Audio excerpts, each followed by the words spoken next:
Pues vamos con la última cena.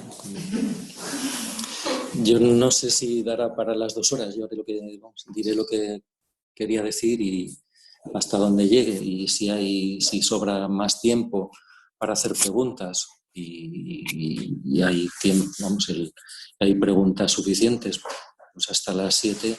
Y si no, pues merendamos tranquilamente. Después no hay problema. Nos habíamos quedado en las 2 características de la sexualidad, que son, decía, la ubicuidad y la plasticidad, que tienen que ver o expresan, manifiestan el carácter central del mundo afectivo y del mundo sexual. La ubicuidad quiere decir que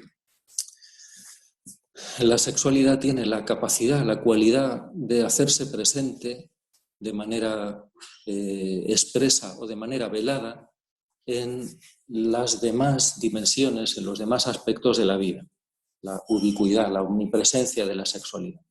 De manera que dificultades, conflictos, debilidades sexuales dan origen y se manifiestan en conflictos, en debilidades no inmediatamente sexuales. De modo que ciertas debilidades, deficiencias, conflictos, incluso en la vida espiritual, incluso yo diría, sobre todo en la vida espiritual, no me refiero solamente a cuestiones, pues humanas, que nada es puramente humano en la vida real que vivimos, ¿no?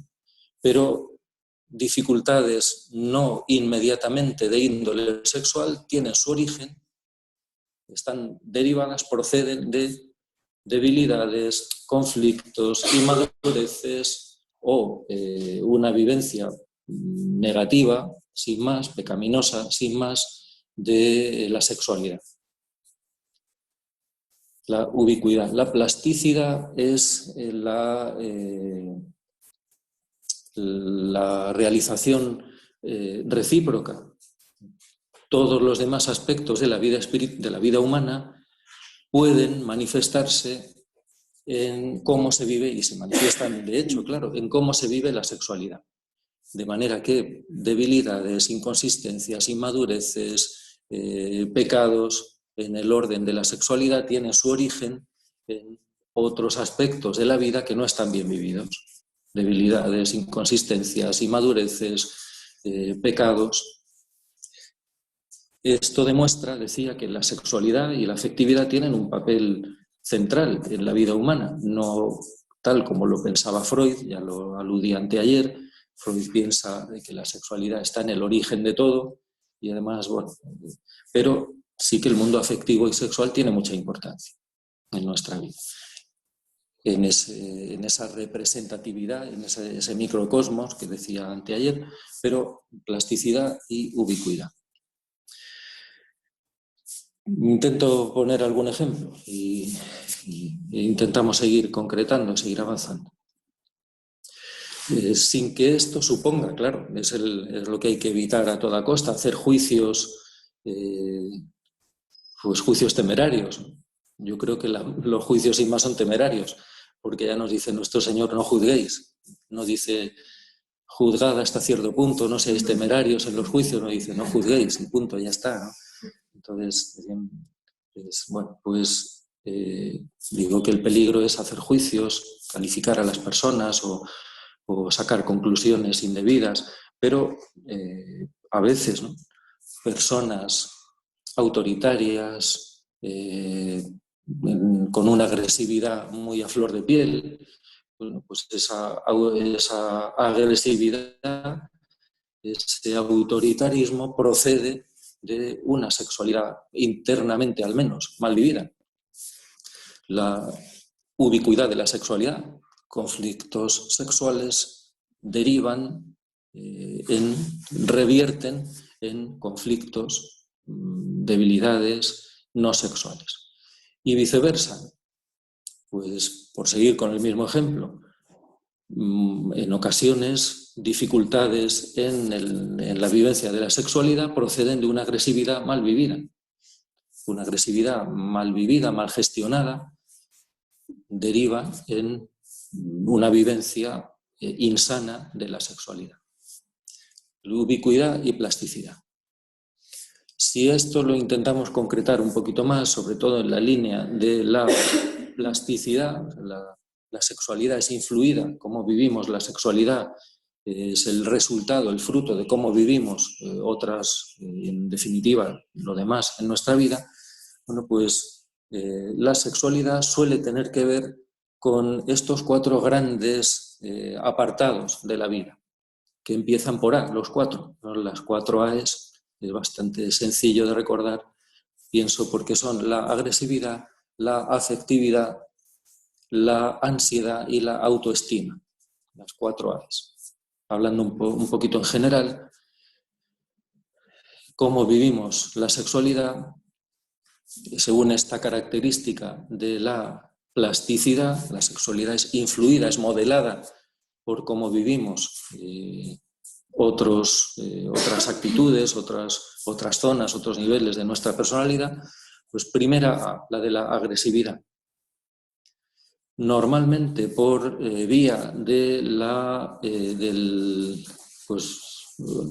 alivio de la tensión, la agresividad reprimida, la agresividad que no se sabe gestionar bien, o un mundo agresivo muy internamente explosivo.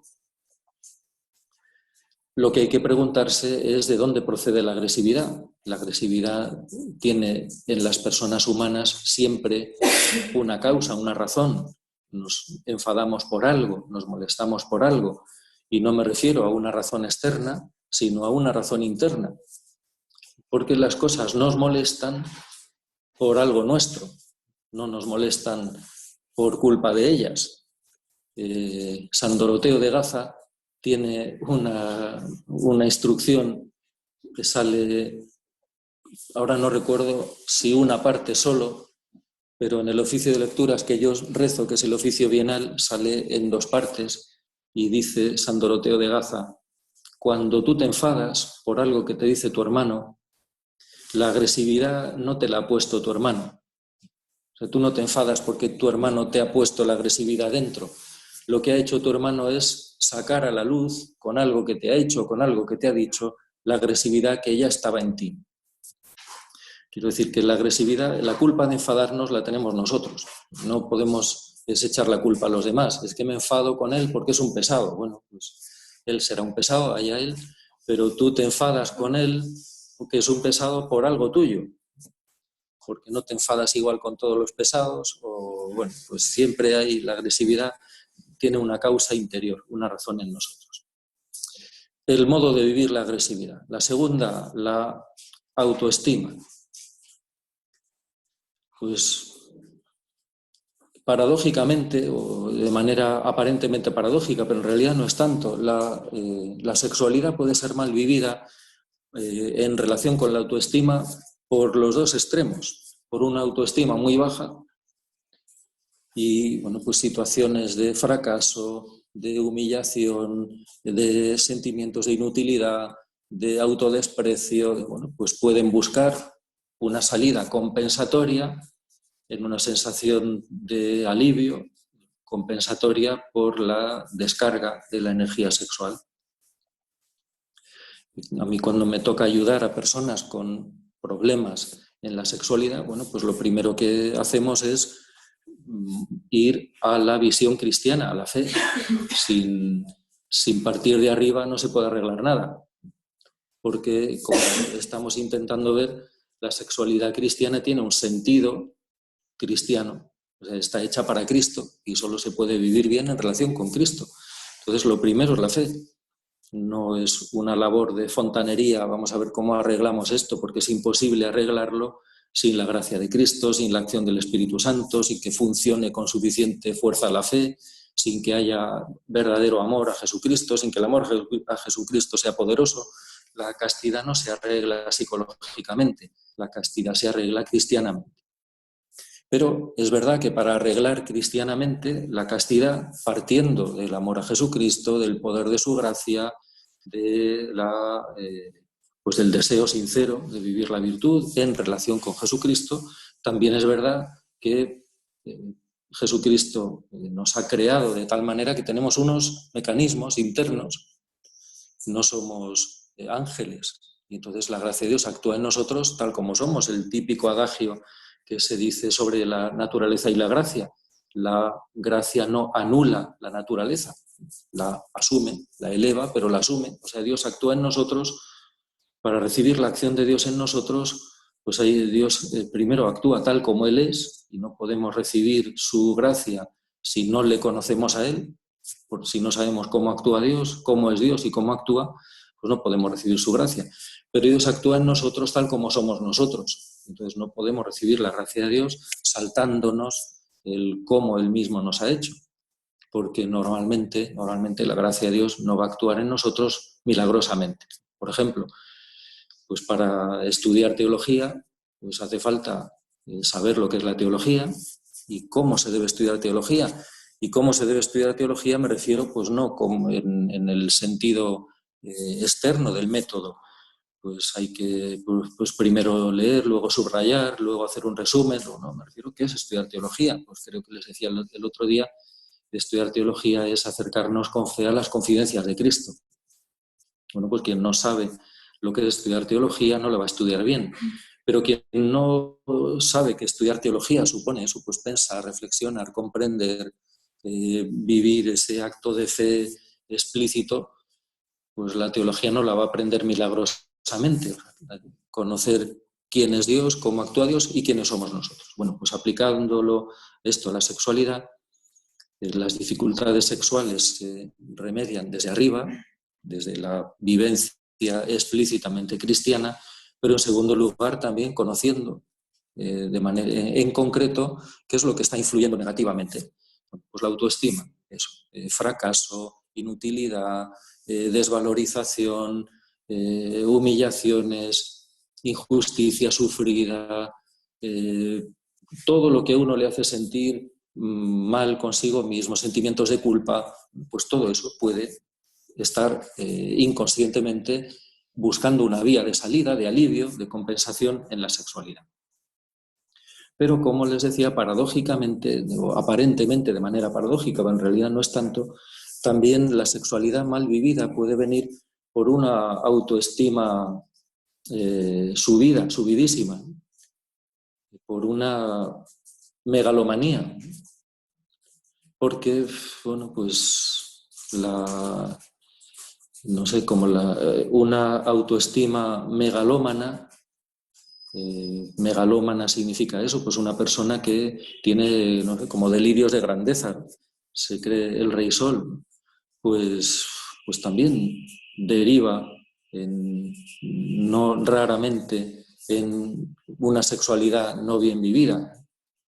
¿Y por qué decía que aparentemente de manera paradójica, pero en realidad no tanto?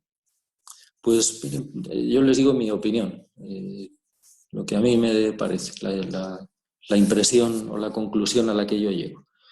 La baja autoestima es un sentimiento habitual o más o menos habitual, es decir, a una persona que tiene una baja autoestima pues no le hace falta nada o casi nada para sentirse mal consigo mismo, y entonces se siente pues mal por casi todo, pues porque tiene la sensación de que no vale para nada, no llega a nada.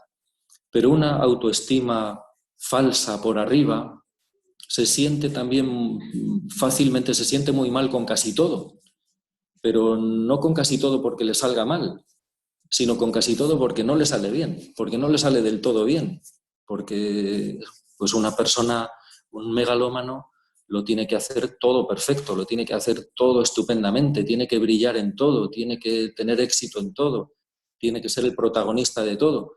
Y como un día, en vez de ser el protagonista, sea el actor secundario, pues ya no lo puede soportar.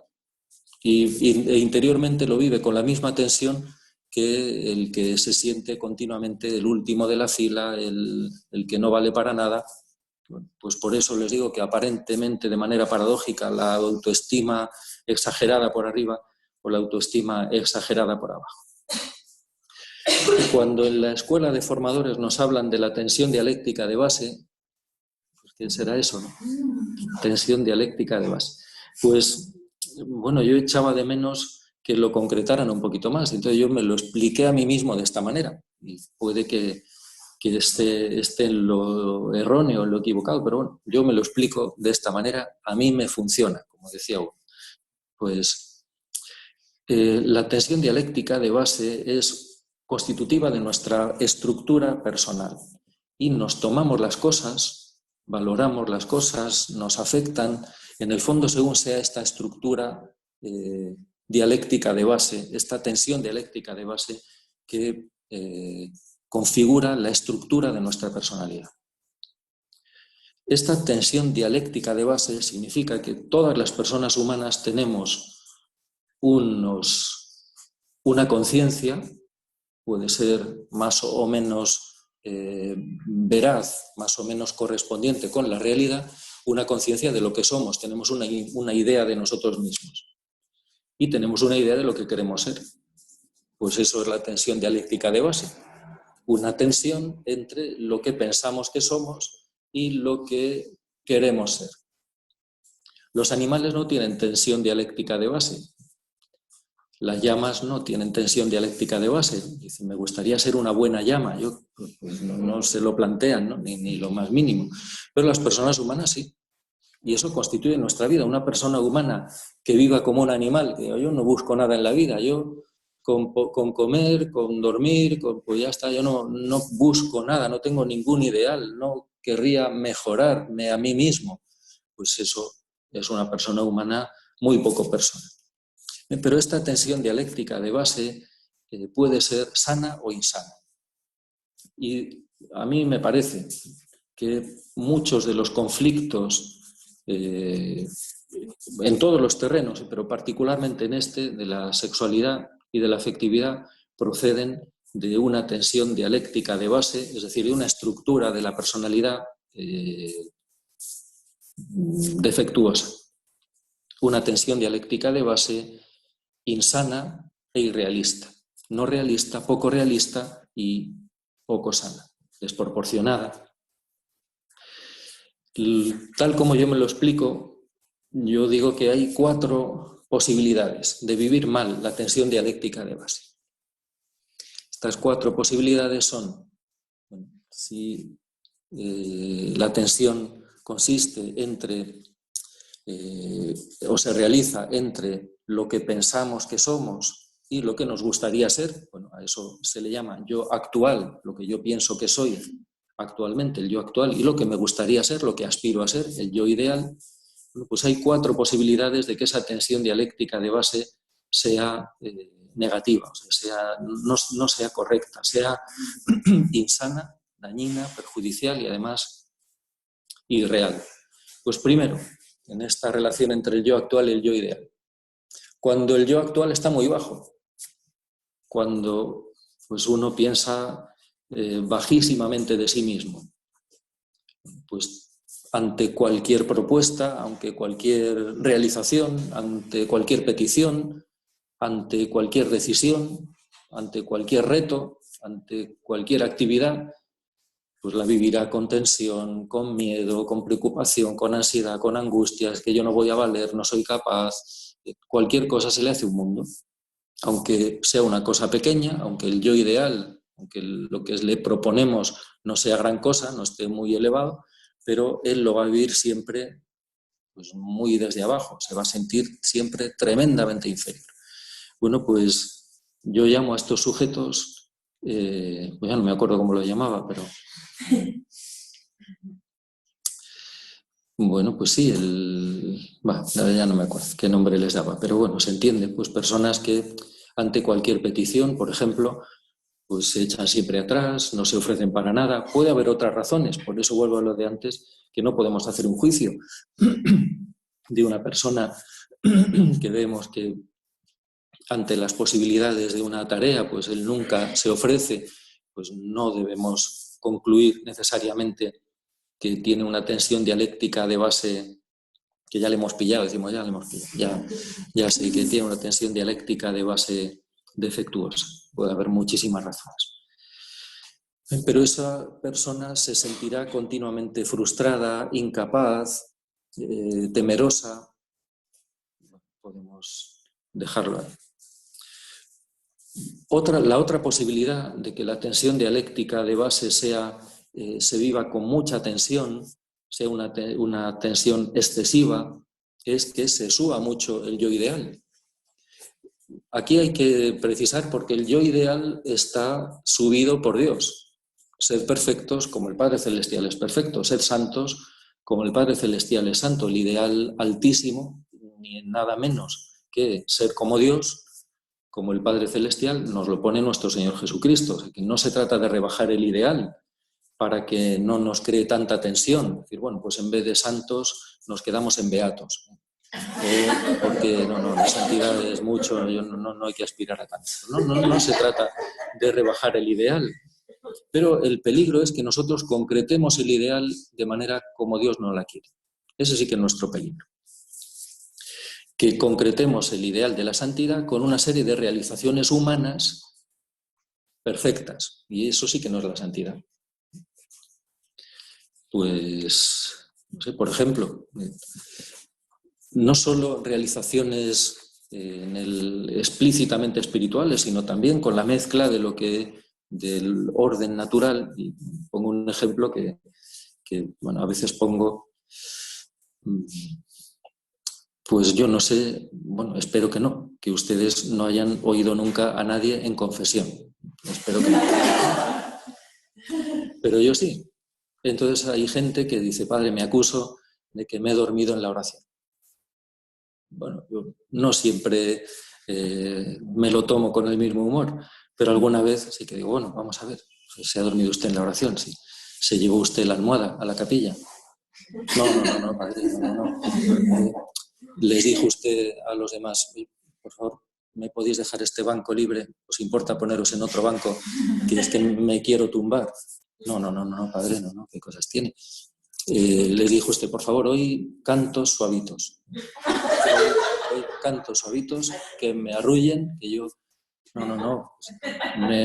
Padre, por favor, me dormí sin querer. Digo, pues que yo sepa, eso no es un pecado.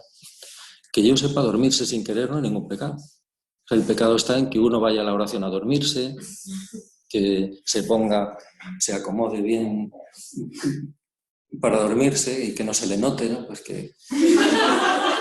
Eso sí.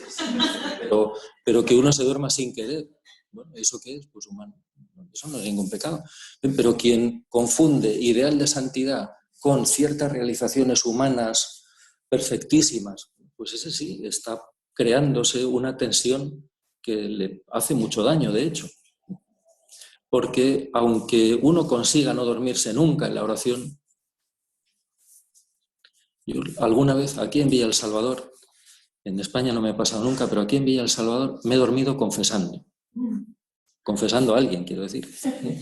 Y me ha despertado mi propia voz. Estaba confesando, yo me quedé dormido, respondí, me puse a hablar y me despertó mi propia voz. Y digo, bueno, no es milagroso, ¿no? Pero bueno, don José Rivera se durmió predicando. Yo lo he visto.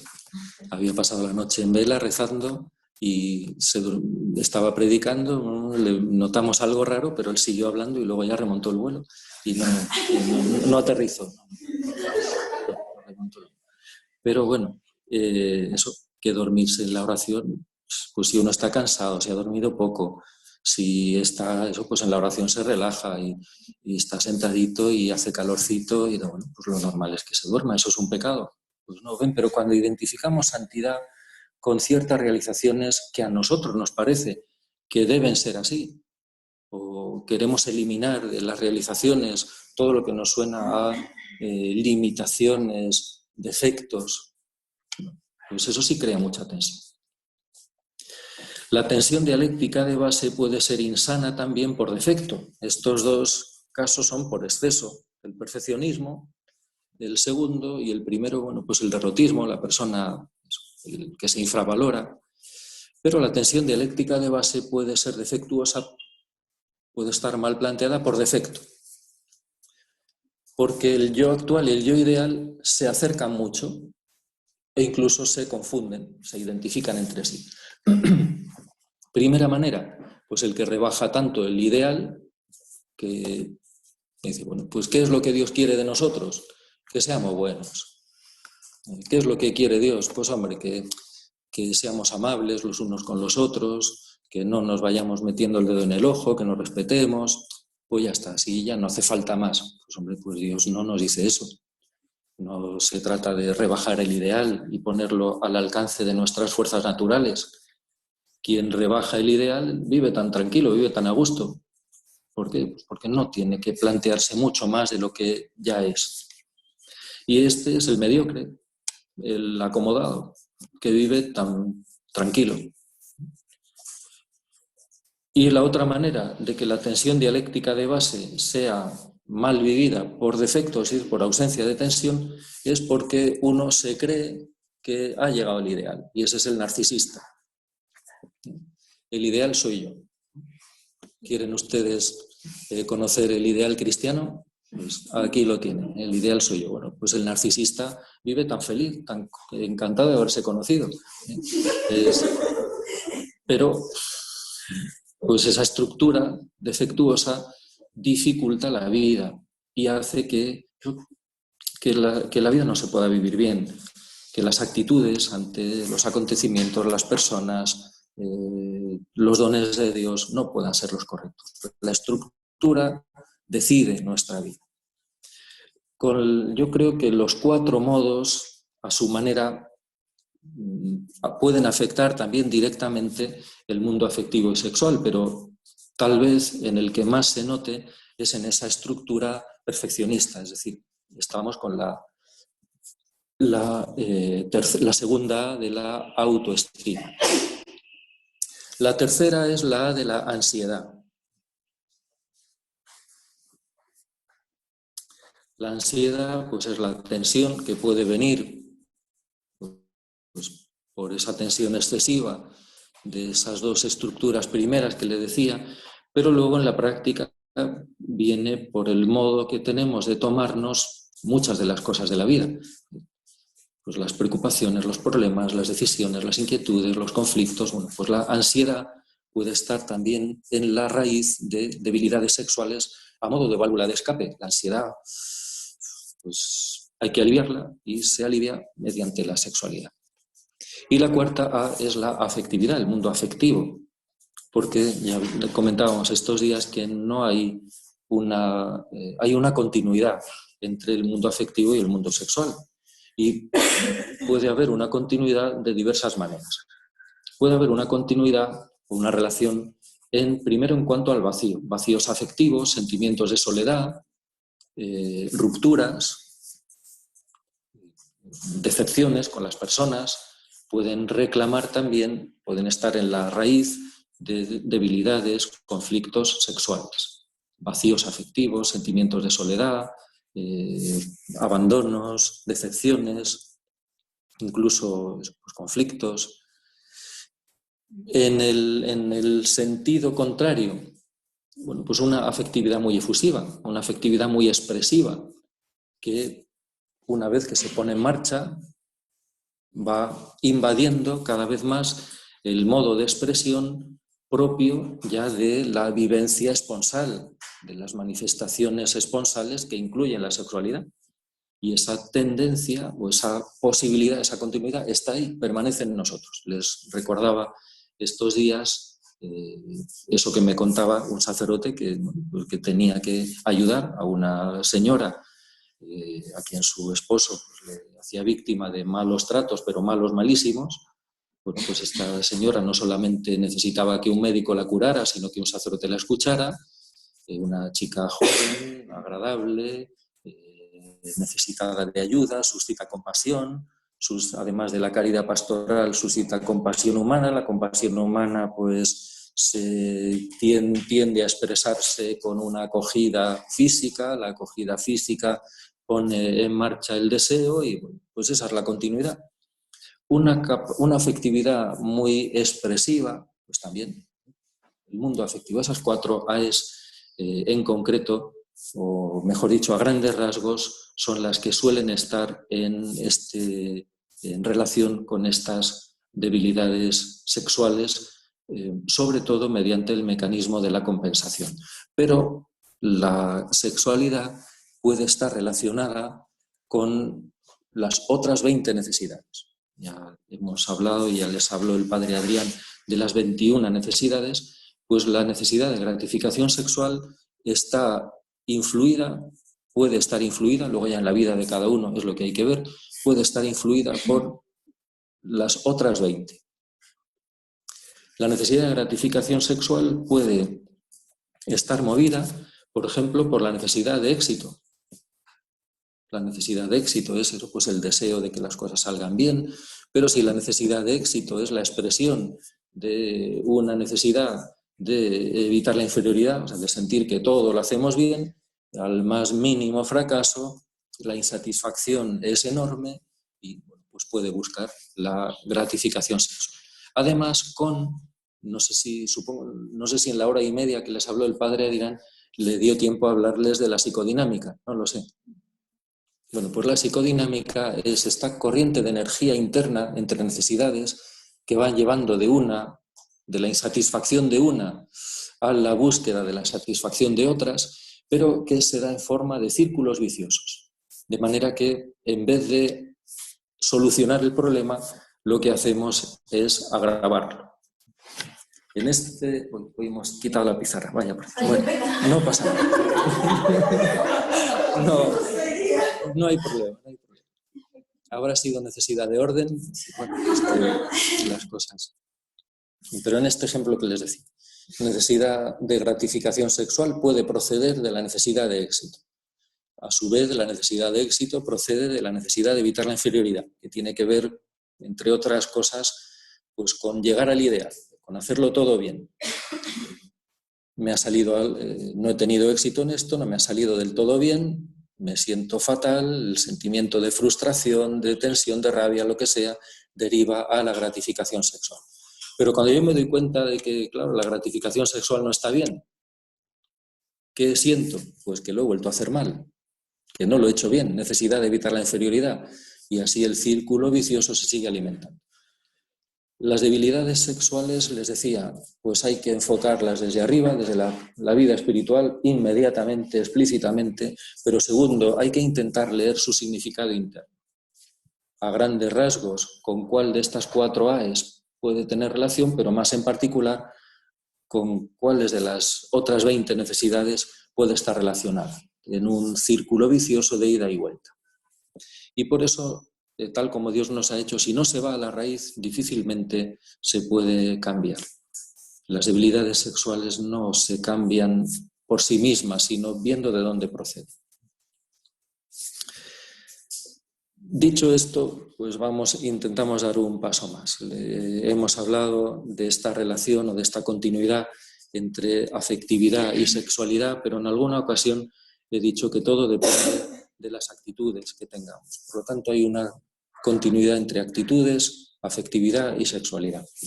Porque la afectividad y la sexualidad es lo que estamos intentando iluminar estos días, pues no son simplemente una facultad, una capacidad que se tiene, sino que tienen un significado personal. Y eso quiere decir que dependen inmediatamente de las actitudes que tenemos. Y las actitudes cristianas proceden de la fe. Y esto lo vamos a aplicar a la integración, que es la palabra mágica, la palabra clave, la integración. ¿Qué hay que hacer con la afectividad, con la sexualidad?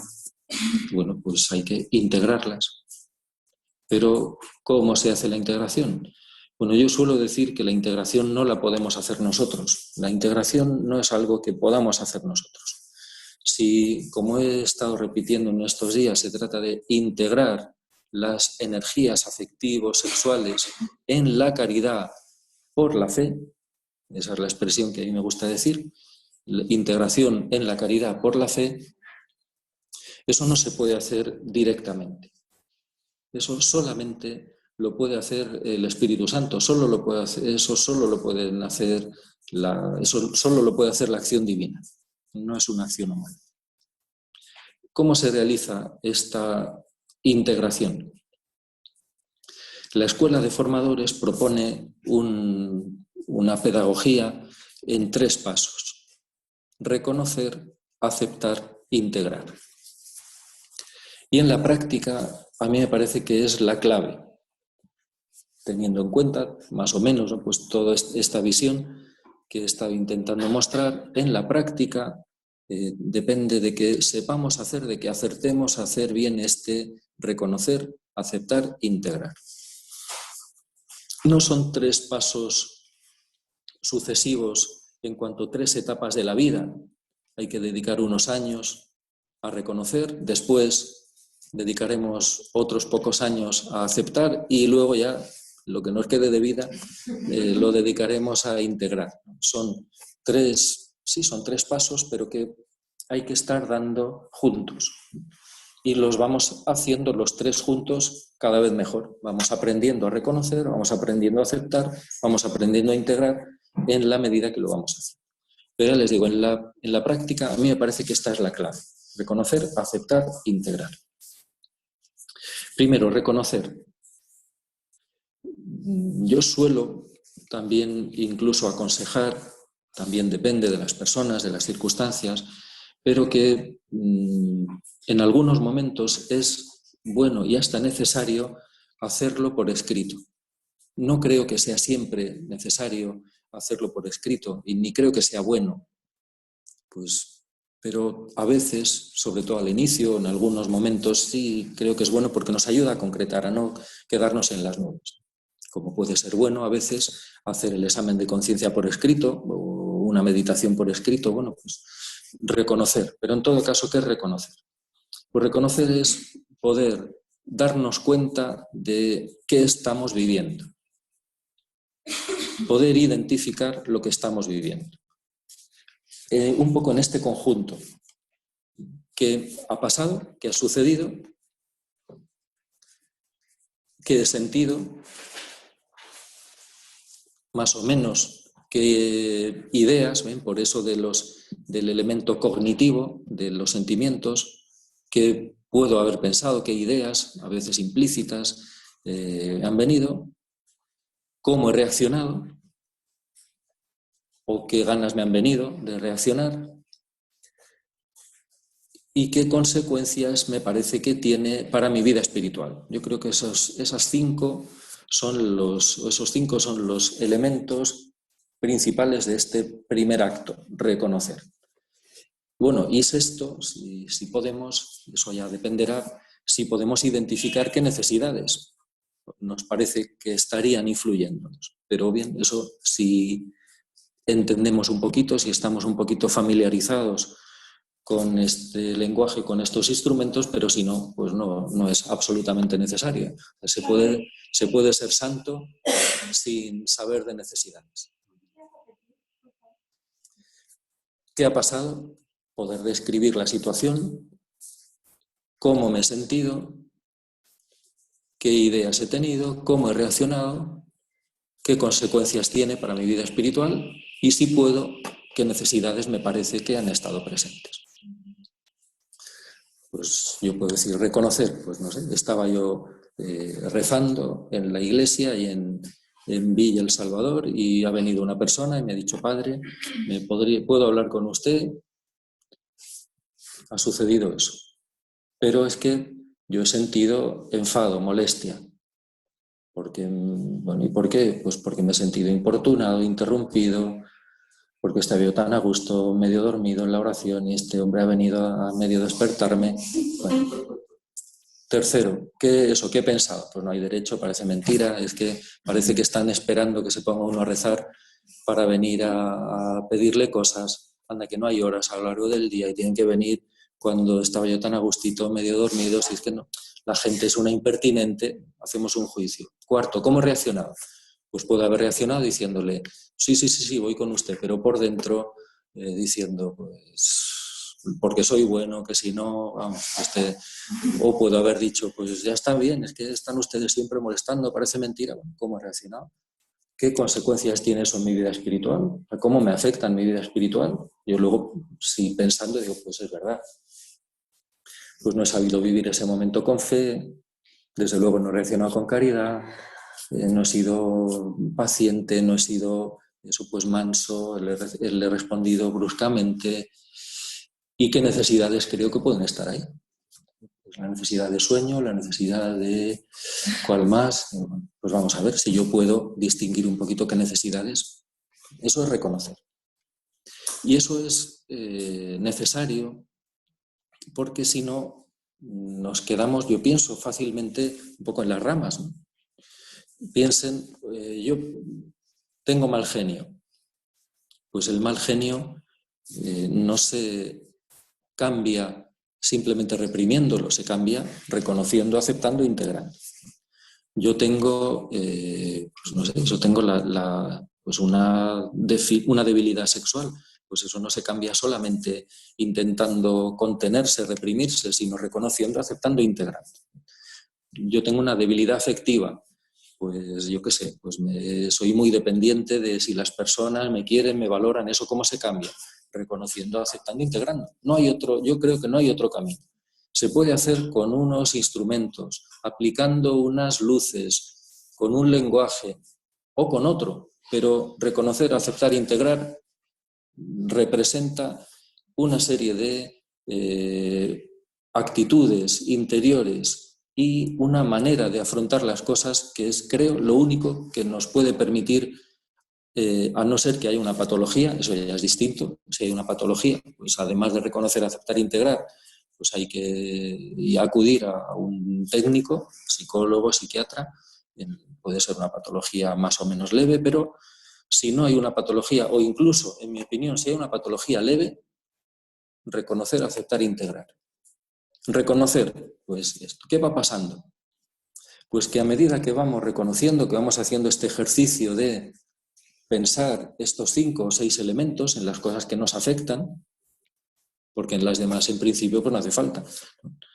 Pero en estas que vemos que vivimos mal, que nos cuesta vivir bien, que nos afectan negativamente, nos vamos familiarizando, nos vamos capacitando. Recuerden, uno de los rasgos de la madurez afectiva que les decía es que podemos conocernos mejor. Si Jesucristo vive en nosotros, vamos siendo más sensibles a lo que contrasta de nuestras reacciones, de nuestros sentimientos, de nuestros pensamientos, de nuestras actitudes, de nuestra conducta, con la vida de Jesucristo en nosotros. Pero eso lo vamos recibiendo también en dependencia de este pequeño ejercicio, reconocer. Pero nos vamos capacitando para ir dándonos cuenta, para ir reconociendo cada vez más sobre la marcha. Un avión tiene 2 modos de registrar lo que le está pasando al avión.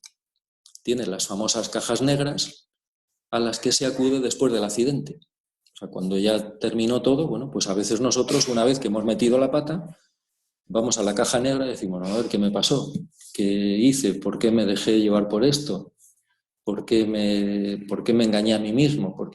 Pero lo reconocemos después, porque en el momento íbamos ciegos y nos hemos dejado estrellar. Pero el avión tiene también una torre de control que le va avisando. Torre de control a piloto, se avecina una tormenta, cambia de rumbo, torre de control a piloto, ¿qué estás haciendo? ¿Que te estás desviando? Lo puede ir registrando en el momento. Si es sensible, o sea, si está a la escucha de la torre de control, bueno, pues este ejercicio de reconocer nos va haciendo más sensibles sobre la marcha a la torre de control. La torre de control es Jesucristo que vive en nosotros. Nos vamos haciendo más sensibles, más capaces de ir registrando. Ojo que, y además ya nos vamos conociendo, digo, ojo que ya sé que cuando estoy rezando y viene alguien a pedirme algo, suelo, en principio, tomármelo mal. Bueno, pues ya lo sé, ya me voy conociendo y ya puedo ir sabiendo por qué me pasa eso. Pero además nos vamos haciendo más capaces de ir reconociendo las cosas sobre la marcha. Ojo que me estoy empezando a enfadar. No lo reconozco después, ya cuando he explotado, digo, pues es verdad, sí, me enfadé. Pero cuando empecé a enfadarme, pues no caí en la cuenta, no lo supe reconocer, bueno, pues reconocer. Segundo, aceptar. Aceptar es, en primer lugar, un ejercicio de realismo intelectual. Esto es lo que hay. No vale decir, no, si no me enfado tanto, pues si me enfado, si me duermo, si he dicho esta palabra la he dicho, llamar a las cosas por su nombre. No sacamos nada positivo y sí mucho malo, mucho negativo con no querer aceptar la realidad. Me he sentido humillado o esto, pues hay gente que se extraña de que ciertas cosas ¿no? que ellos puedan tener ciertos defectos. Hay en lo que he caído, bueno, no, es que yo, bueno, pues tú y los demás podemos caer en cualquier cosa, ¿no? Pero hay gente como que se extraña de que puedan llegar a ciertas cosas. Bueno, pues a veces pasa lo que pasa, ¿no? San Agustín decía, bueno, y Santo Tomás a su manera, bueno, pues sí, que Dios en esta materia precisamente, Dios, decía San Agustín, permite a veces la manifiesta lujuria para curarnos de la oculta soberbia. Pues a veces uno llega donde no pensó nunca de sí mismo y bueno, pues Dios se sirve de eso para curarle de su oculta soberbia. Pues aceptar es en primer lugar esto, poder llamar a las cosas por su nombre. Si he metido la pata en esto, la he metido. Si estoy sintiendo atracción por alguien, pues la estoy sintiendo. Si estoy molesto o enfadado, lo estoy. Y particularmente en el nivel de los sentimientos.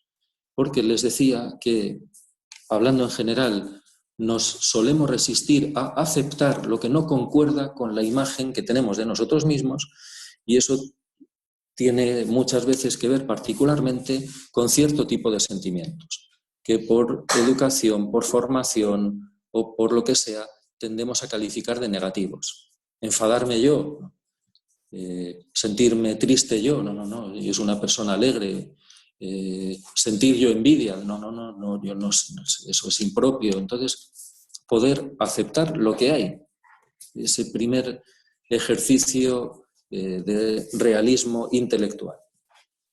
El padre Jacques Philippe, en uno de los libros suyos más famosos, La libertad interior, dice que Dios es realista. Y lo que quiere decir con eso es que Dios se hace presente en la realidad. Dios no se hace presente en lo que nos gustaría que pasara, sino en lo que pasa. Dios no se hace presente en mi vida en la salud que me gustaría tener, sino en la que tengo, no en la que tengo, ni en los sentimientos o en la perfección que me gustaría tener, sino en la imperfección que tengo. Así que aceptar. Pero segundo, aceptar es algo más y es algo más profundo. Porque aceptar no es solo un ejercicio, esto que les decía, de sano realismo intelectual, sino que la verdadera aceptación es un acto teologal. Y ya le estamos empezando entonces a abrir la puerta a ese rayo láser de la fe, que es el que ilumina, cura y cicatriza. Aceptar es hacer un acto de fe en este sentido, que Jesucristo me ama a mí. Y me ama a mí quiere decir que ama al Félix que existe, no al Félix que no existe. Eso. Decía la Madre Teresa, Jesús no necesita que cambies para empezar a quererte. Pues hacemos ese acto de fe. Jesucristo me ama a mí y me ama a mí, que tengo estos defectos, que tengo estas manías, que tengo estos pecados. A mí, que soy así de mediocre, pues me ama a mí. La aceptación es la única manera de creer en el amor que Dios me tiene a mí. Yo no puedo creer en el amor que Dios me tiene a mí si no me acepto a mí. Se dice que la caridad bien entendida empieza por uno mismo, y es verdad, con tal que sea bien entendida la caridad. Pero es que eso es lo mismo que dice nuestro Señor Jesucristo, tomándolo claro del Antiguo Testamento, sin abolir, sino más aún llevando a cumplimiento el precepto que es: amarás a tu prójimo como a ti mismo. Si yo no me amo a mí mismo, no puedo amar a mi prójimo. Amarás a tu prójimo como a ti mismo. Yo lo interpreto, lo explico, mejor dicho, de esta manera. Amarás a tu prójimo como a ti mismo significa que amarás a tu prójimo por la misma razón por la que te ames a ti mismo. La clase de amor que tengamos al prójimo tiene que ver con la clase de amor que nos tengamos a nosotros mismos. Si yo me amo a mí mismo porque pienso de mí que soy muy inteligente, y entonces estoy orgulloso de mi inteligencia y me valoro muchísimo, me quiero muchísimo, pues la actitud que yo tenga a los demás estará condicionada por eso. Y además puede ser en un doble sentido, pero es lo mismo. Si yo me considero muy inteligente, puede pasar una de estas dos cosas: que valore y por lo tanto quiera a los que son inteligentes también, porque eso es lo que yo valoro. Entonces yo me junto con las personas inteligentes, y desprecio a las que me parecen menos inteligentes, o puede pasar justo lo contrario. Como yo me considero muy inteligente, a las personas que son tan inteligentes como yo las tengo envidia, las desprecio porque yo lo que quiero es juntarme con los tontos, porque así se nota mucho más mi inteligencia. Entonces yo quiero mucho a los tontos. Bueno, a veces se decía eso de una persona que estaba pues, dedicada a atender a los deficientes mentales porque era lo único que le hacía sentir a él alguien normal. Bueno, pues eso no es caridad. La caridad no es utilizar a los demás para sentirme bien yo. Pero amarás a tu prójimo como a ti mismo significa eso. La razón por la cual yo me ame a mí mismo, eso es lo que condiciona, está en la raíz de la actitud que tenga hacia los demás. Si yo me amo a mí mismo por la única razón de que, bueno, pues el Evangelio en España del 14 de septiembre. En España el 14 de septiembre es la exaltación de la cruz. Yo anoche me enteré, estaba preparando la misa, bueno, meditando un poquito los textos de la misa y demás, y entonces el párroco me dijo, no, que en Perú es el 3 de mayo, no es el 14 de septiembre. Entonces, bueno, pero el Evangelio es tanto no, como Moisés levantó la serpiente en el desierto, así tiene que ser elevado el Hijo del Hombre, porque tanto amó Dios al mundo que entregó a su Hijo por nosotros. ¿Por qué me amo yo a mí mismo? Pues porque he sido comprado al precio de la sangre de Cristo, no me amo por otra razón. Ni porque me considere alto, inteligente o no, alto o bajo, guapo, feo, gordo, flaco, ¿qué más da? La razón por la que yo me amo a mí mismo es porque Dios me ama, no me amo por otra razón. Pero es que esa es la misma razón entonces por la que amo a los demás. No tengo otra distinta para amar a los demás. Amarás a tu prójimo como a ti mismo. Pues la aceptación es un acto de fe en el amor que Dios me tiene a mí tal como soy. Si no me acepto, y además solo me puedo aceptar a mí mismo a la luz del amor de Dios. No es un ejercicio psicológico, no se trata de resignación, bueno, soy así, ¿qué le voy a hacer? ¿No? Pues tengo estos defectos, bueno, pues los acepto, ¿no? Solo me puedo aceptar de verdad, porque no es resignación, sino amor. A mí la palabra autoestima, pues no es que me guste mucho, la uso porque se usa en el lenguaje corriente, pero no me suele gustar mucho, me parece bastante ambigua, pero bueno, autoestima significa eso, amor a mí mismo. En el fondo es un concepto evangélico. Amarás a tu prójimo como a ti mismo. Si no nos amamos a nosotros mismos y por lo tanto si no nos aceptamos, y aceptarnos es en primer lugar esto. Pero bueno, vamos a dejarlo, que se enfría el café y ya está.